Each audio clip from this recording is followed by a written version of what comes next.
Reading from Srimad Bhagavatam, Canto 5, Chapter 1, Text number 21. Bhagavan api manuna yathavat upakalpita prachitihi priyavrata naradayor avishamam abhisamikshamaanayor atmasam avasthanam avan manasam kshayam avyavahritam pravartayan agamat. Translation and purport by His Divine Grace A.C. Bhaktivedanta Swami Srila Prabhupada. Lord Brahma was then worshipped by Manu, who respectfully satisfied him as well as he could. Priyavrata and Narada also looked upon Brahma with no tinges of resentment. Having engaged Priyavrata in accepting his father's request, Lord Brahma returned to his abode, Satyaloka, which is indescribable by the endeavor of mundane mind or words. Purport by Srila Prabhupada. Manu was certainly very satisfied that Lord Brahma had persuaded his son Priyavrata to take the responsibility for ruling the world. Priyavrata and Narada were also very satisfied. Although Brahma had forced Priyavrata to accept the management of worldly affairs, thus breaking his vow to remain brahmachari and completely engage in devotional service, Narada and Priyavrata did not look upon Brahma with resentment. Narada was not at all sorry that he had been frustrated in making Priyavrata a disciple. Both Priyavrata and Narada were exalted personalities who knew how to respect Lord Brahma. Therefore, instead of looking upon Brahma with resentment, they very feelingly offered him their respect. Lord Brahma then returned to his celestial abode, known as Satyaloka, which is described here as being impeccable and being unapproachable by words. It is stated in this verse that Lord Brahma returned to his residence, which is as important as his own personality. Lord Brahma is the creator of this universe and the most exalted personality within it. His lifetime is described in the Bhagavad Gita. Sahasra yuga paryantam aharyat brahmano viduhu. The total duration of the 4 yugas is 4,300,000 years. And when that is multiplied 1,000 times, it equals 12 hours in the life of Brahma. Therefore, we cannot factually comprehend even 12 hours of Brahma's life, to say nothing of the 100 years that constitute his entire lifetime. How then can we understand his abode? The Vedic literatures describe that in Satyaloka there is no birth, old age, death, old age or disease. In other words, since Satyaloka is situated next to Brahmaloka or the Brahman effulgence, it's almost as good as Vaikuntha Loka. Lord Brahma's abode is practically indescribable from our present status. Therefore, it has been described as Avan Manasa Gochara, or beyond the description of our words and the imagination of our minds. The Vedic literatures thus describe the abode of Lord Brahma, Yadvai Parardhyam Tad Uparameshtyam Nayatra Shoko Na Jara Na Mrutyur Nartir Na Chodvegaha. In Satyaloka, which is situated many millions and billions of years away, there is no lamentation, nor is there old age, death, anxiety, or the influence of enemies. So we are reading in this part of the Srimad Bhagavatam, chapter called The Activities of Maharaj Priyavrata. And in today's verse, we are seeing how Narada and Priyavrata are responding to what has happened. Narada was instructing Priyavrata in devotional service in the beautiful settings of the Gandhamadana hills. Nice breeze, beautiful valleys, clear lakes, most conducive for spiritual life. Priyavrata, although a prince, he has come away from the palace and he is in the midst of this beautiful setting and instructed by none other than Narada. And so very happily he is away from the materialistic world, kingship, kingdom, rulers, citizens, and all such hassles. And at that time, his father comes and tells him that your brother has passed away, and so you must become the king. And Priyavrata was not very happy to hear his father's request. And then all of a sudden, not just his father, his grandfather, who is Lord Brahma himself, appeared there and gave him certain instructions and persuaded him that he must return to the kingdom and become a king and take over the kingship and the management of the world. So much different from the peaceful life that he is having in the beautiful valleys of Gandhamadana. And he was persuaded, and when Lord Brahma himself is saying all this, he cannot say no. And Lord Brahma had wonderful arguments to say that why he should not fear becoming a king and a ruler, even if he wants to pursue spiritual life. And hearing all those instructions, Priyavrata agreed. And now in this verse today we are seeing Bhagavan api manuna. Brahma is referred to as Bhagavan here. So Vedic literatures, we have to have the help of the acharyas to understand them. Otherwise we will be confused. In the Bhagavad Gita, Krishna is described as Bhagavan, and here Brahma is described as Bhagavan. Who is Bhagavan? Is Krishna and Brahma one and the same? Are they different? All kinds of confusions may come. But in the Vedic culture, this knowledge is heard in parampara, heard from the spiritual master, and also in reference to the various acharyas' descriptions. So there won't be any confusion. So here Bhagavan refers to a powerful being, and Lord Brahma is a very powerful being. He's the creator of the whole universe, the stars and the galaxies and the planets that we see in the universe is all His handiwork. So how powerful He is.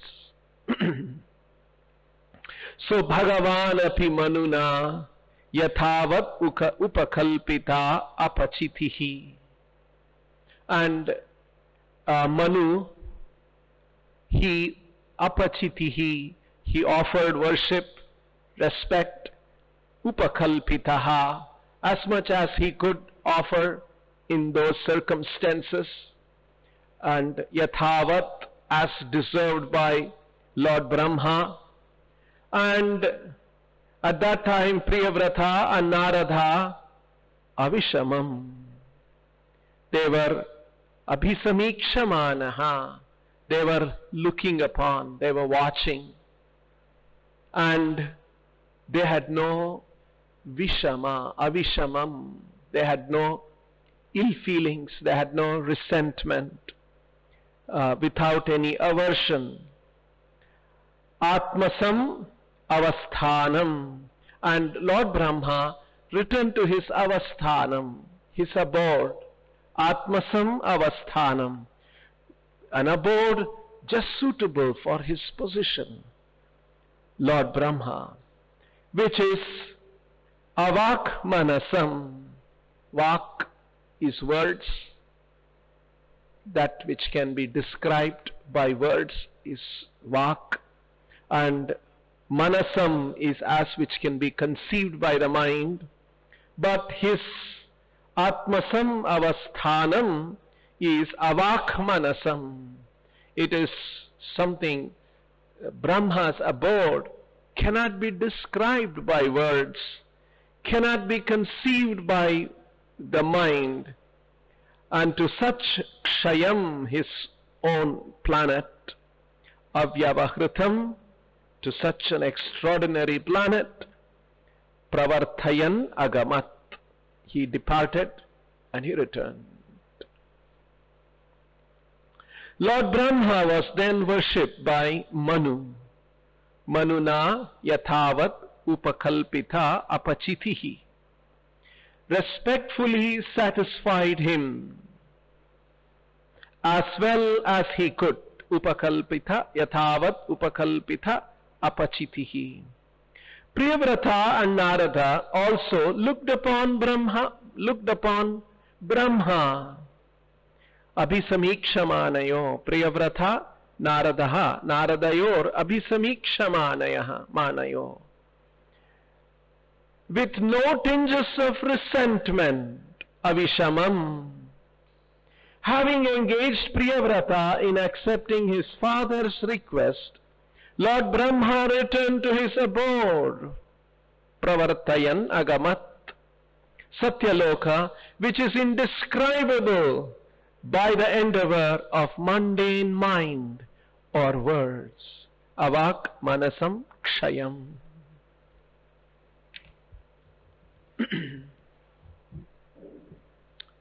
So, in the purport, we see some very important points Prabhupada highlighting.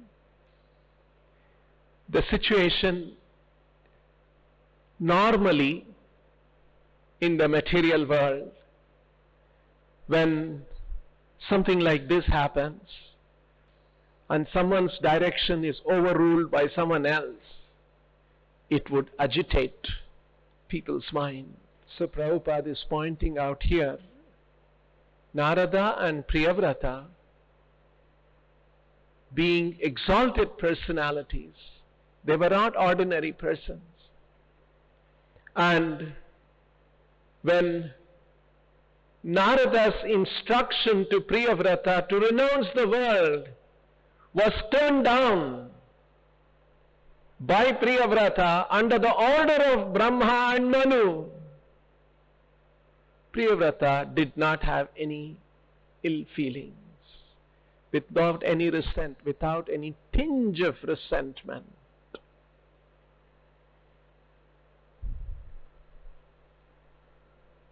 This is a very beautiful pastime, bringing out the wonderful character of great personalities and how unless one has such wonderful qualities, one cannot return to the spiritual world.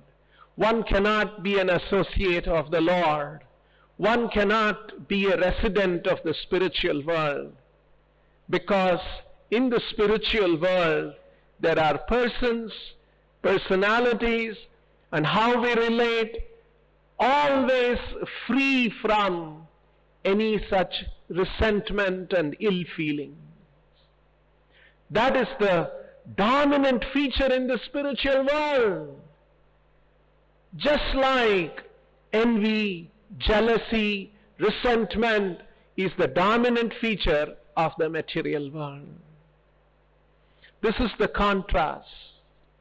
That is why when Srimad Bhagavatam sets out in the very second verse of the Bhagavatam, Dharma projita kaitavotram paramo nirmatsaranam satam vedyam vastavamatra vastu shivadam, and so on. This Bhagavatam sets forth to establish what is the spiritual reality. And this Bhagavatam sets forth that religious principle which is free from any compromise. Dharma projita kaitavotram. And then in Bhagavatam says, who can actually follow this? Who can actually understand this? Who can actually accept this? Paramo nirmatsaranam satam. Parama nirmatsaranam satam. Satam, devotees who are nirmatsara. And very nicely Prabhupada translates this word as 100% pure in the heart. Just see. So, Srimad Bhagavatam principles can be understood, can be appreciated by those who are 100% pure in the heart, or those who have an aspiration to achieve that kind of a state of consciousness, willing to give up the material contaminations that are found in this material world. And so here we see Priyavrata and Narada, they are not at all perturbed, because behind the instruction of Narada to Priyavrata that you must renounce the world and you must engage in devotional service. By engaging in devotional service, I want you to please the Lord. And behind the instruction of Lord Brahma and Manu to go and become a king and accept the responsibility of ruling the material world, so that in that way you can render devotional service and you can please the Lord. So you can see ultimately Narada's instruction and Brahma's instruction, Manu's instruction were all to please the Lord. Maybe there is one way of pleasing the Lord, there is another way of pleasing the Lord. In fact, there are unlimited ways of pleasing the Lord, and the Lord enjoys unlimited kinds of services rendered by His devotees. Prabhupada often used one expression: Krishna is not stuck up with only one kind of enjoyment. In fact, that is the meaning of Krishna, who is the supreme enjoyer. He has unlimited capacity to enjoy unlimited ways of unlimited services offered by the devotees. It's not just one single kind of a thing. So because Narada and Priyavrata are also intending to please the Lord, and Brahma has given an alternate way of pleasing the Lord, ultimately it is for pleasing the Lord, and Narada and Priyavrata had no tinge of resentment.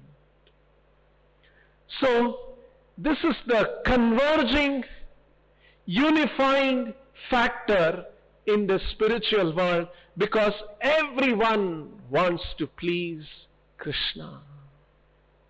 the contrasting feature in the material world is that each one of us, a unit of consciousness, a personality, an amsha of Krishna, trying to become the enjoyer, and hence there is competition and jealousy and envy, all of that. So it's a spiritual world, spiritual dimension, and spiritual consciousness is of another kind, very different from this material world. So all of these instructions are to help us that how in all our actions the dominating feature should be how I am pleasing Krishna. And Srila Prabhupada created this institution, and he wanted us to act and function and serve him and his mission through his institutional framework. Prabhupada saw an institution is a modern world construct. It's a new idea. For instance, when Chaitanya Mahaprabhu was preaching 500 years ago, there were no such ideas of institution. There were simple institutions, we may say, but it was in a very simplified form. There would be a teacher, they would have some disciples, they would be teaching, and it was a different kind of a world. But in the 20th and the 21st century, things have changed and new ideas have emerged, and institution and organization is another very common feature in the modern world. And people have organized in the form of institution, education to be perpetuated, businesses to be perpetuated, even governments to be formed. So in all kinds of human endeavor, they have found an institution as a mechanism by which that purpose and that mission and that particular objective can be perpetuated in this world. And so our acharyas felt that the Lord's mission can also be perpetuated through an institutional framework. And it gives us an opportunity for all of us to be together. But there is the danger that when there is an institution, when there is a group of people, there is a possibility of some kind of a politics coming between each other. And then even in any institution, there is leadership and there is hierarchy of leadership, and someone can be thinking that I must become a big leader, I must become a bigger leader, and then it can bring that kind of a contamination. And Srila Prabhupada was very conscious of it. And Prabhupada spoke a few times on that. I will read this and you will see what was Srila Prabhupada's thinking on these things. This is what Prabhupada spoke in a morning walk in Vrindavan in March 1974. For Vaishnava, there is no suffering personally, but he is very much anxious. How these rascals will be happy, that is his business. These rascals are misled. They are going astray, unhappy. So how they should be happy? So that is Vaishnava's business. So the Vaishnava, therefore, will have no politics. Politics means planning for one's own happiness. That is politics. So in our society, there should be no diplomacy, no politics. Everyone should be eager how to do good to others. That is Vaishnava. If he is planning something, that I shall be leader, I shall be doing something, that is not Vaishnavism. That politics is not good. So this was the wish of Srila Prabhupada. In our society, there should be no diplomacy, no politics. This can happen if the devotees are sincerely trying that I must become pure, and as Prabhupada has said in the next sentence, everyone should be eager how to do good to others, not thinking of one's own pleasure, one's own enjoyment, but thinking of others' good.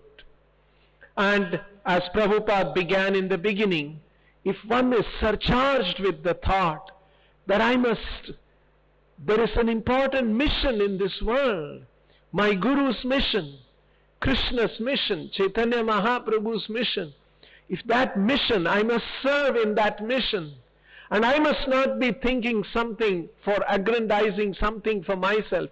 If that thought is dominant, that's a very powerful thing which will help us rise above our individual selfish desires and selfish motives.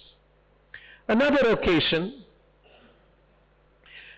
during a talk very early in the movement in 1970, this was the first time Srila Prabhupada had introduced in the temple singing of the Narsimha prayers, and he had spoken about it. And there he said, and Satho Vrittehe, dealing very straightforward. Satha, Sat means like a devotee. Satho Vritte.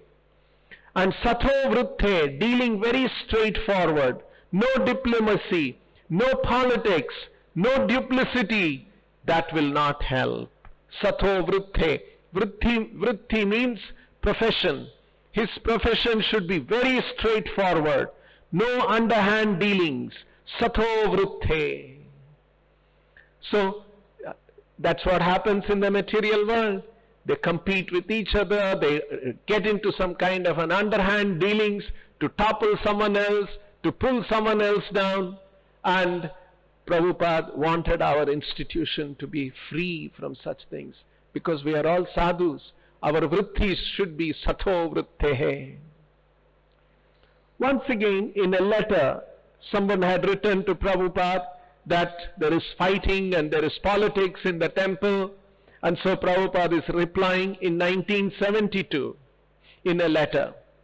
You mentioned there is fighting and making politics in the temple, but that is your previous qualification. That means you could not give up your qualification. You or anyone. So you should be careful not to revive your old qualifications. It is the business of the temple president to check it. If such things are happening, it should be brought to the notice of the president. How I can judge from here? It may be you who are fighting and making politics. It may be you who is wrong. It is up to the president to judge. But we must always be enthusiastic to serve. That's a fact. So much so that we will gradually reduce eating and sleeping and save time for Krishna's service. So you can see here again Prabhupada is saying there should be no politics in our institution. And Prabhupada is warning. We have our own contaminations in the past, and with that contaminated mind and heart we come into this world, and once again we can start manifesting those contaminations. So Prabhupada wants us to be watchful, and Prabhupada is also saying it is a duty of the temple president. So it's the leader's responsibility to see that no such politics is going on in the institution. It's a very big task. It's a very big responsibility. And each one of us have a role to play. If we are all full of such feelings and selfish ideas and selfish motives, we could be manipulating things around us. That's not very desirable. And then, this was a very interesting quote, last one, May 27th, 1977 in Vrindavan. So May 27, you can imagine the last year that Srila Prabhupada was manifest in this world. Prabhupada, we have no other business. We want to see people live eating very nicely nutritious food, keeping good health, but unnecessary artificial things bothering, that we don't want. Keep your health very nice. Live for as many years as possible and be Krishna conscious. Then next life you go back to home, back to Godhead, permanent life. Yet gatva na nivartante. This we want to give. There is no cheating. There is no politics. No personal ambition fulfilling. This is our mission. There is no politics, no personal ambition fulfilling. This is our mission. Try to convince them. There is not a little tinge of personal sense gratification. Now you can point out any of them. Here is the point, the personal sense gratification. We are talking among ourselves. So if there is any flaw, you can point out. Can anyone? That here is the point. Personal sense gratification. There is no such things in Krishna consciousness. Prabhupada wanted it to be, our institution and our conduct should be such that nobody can even point out that there is some personal sense gratification going on. We should be like that. This was the desire of Srila Prabhupada. Just see. There is no such thing in Krishna consciousness. Here is the point. Personal sense gratification. There is no such thing in Krishna consciousness. Tandera charana se bhakta sanevas. Our only ambition is we live among the devotees and execute the mission of our predecessors, Chaitanya Mahaprabhu, Krishna. This is our ambition. Tandere charana se bhakta sanevas janme janme hoy ei abhilash. We have got ambition, but this is our ambition, that live with devotees and execute the mission of our predecessor. This is our aim. So we have to live with devotees, but our mission must be how to carry out the mission and our ambition should be how to carry out the mission of our predecessors. So this is the dominant thing that happens even in the hearts of Priyavrata, Narada, all of them. There is one other very interesting pastime. This was in the month of October 1977 in Vrindavan. So you can imagine, November 14th, Srila Prabhupada passed away. So this was in the month of October. And Prabhupada was very weak. He was always on the bed. And we have seen those videos where Prabhupada devotees would be chanting and they would be taking turns to massage him. The Ayurvedic doctor had told that he should be massaged so that there will be circulation of blood. And Prabhupada was not eating. He was extremely weak, rarely speaking. So once, somewhere at midnight, Prabhupada sent word for one of his senior sannyasi leaders of the movement at that time. And he called for that.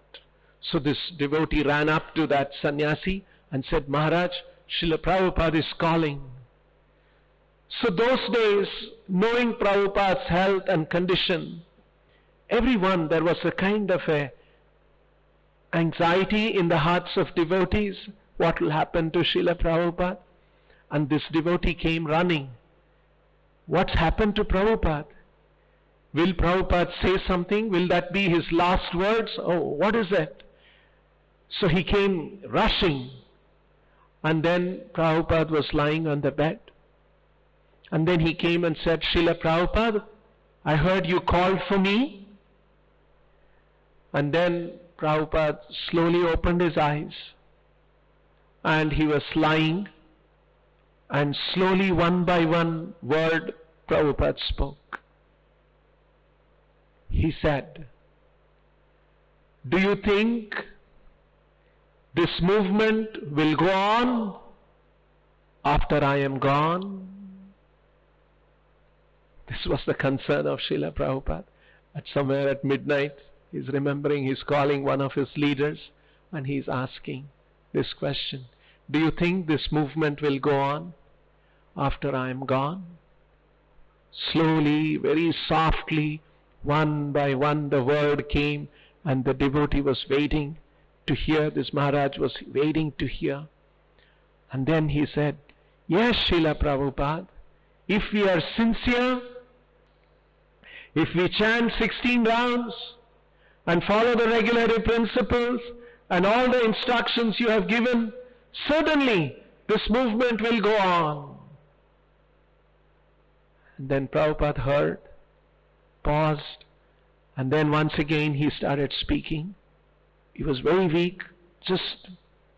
Then Prabhupada said, intelligence and organization. Then Prabhupada became silent. In other words, Prabhupada was adding, yes, you must chant, you must be sincere, you must follow regulatory principles, you must follow the instructions I have given, and you also have to be intelligent, and you also have an important feature is the organization, and to be organized in fulfilling the mission of Srila Prabhupada. So, acting intelligently, not foolishly. This is an important aspect. There was once, in the very early days, in 1967, Prabhupada had talked about printing books and printing a magazine. First time he told them to print a magazine, and they got a few things, and then they didn't have much money, and the printer put the magazine together, and then they bound it. All devotees only did the stapling and sticking with glue and all of those things, and then they brought the magazine to Srila Prabhupada. And Prabhupada looked at the magazine, he flipped through, and all those pages which were stuck, and it all fell apart and it fell down. And devotees were embarrassed. They gathered all the books, pages, and then said, Srila Prabhupada, we are not very sincere, and that's why it has happened. Like they were feeling very bad. So Prabhupada said, no, not sincere, not that you are not sincere, you are not intelligent. So, you see how Srila Prabhupada wanted us to work intelligently, work with intelligence, not be stupid. And the organization, the institution that Srila Prabhupada has created.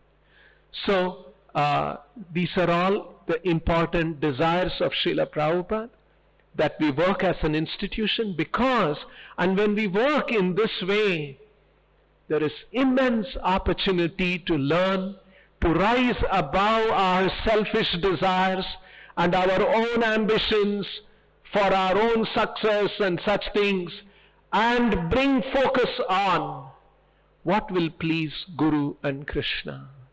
So that it's a wonderful opportunity to cultivate this consciousness, and these are all wonderful examples to show that how there should be no resentment among devotees in some decision making, in some way how to do a certain thing.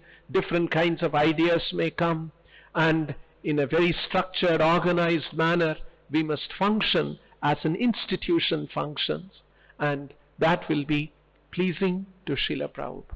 We'll stop here. Grantaraj Srimad Bhagavatam ki, Srila Prabhupada ki jai. Hare Krishna. Subscribe to our channel and press the bell icon to never miss any updates.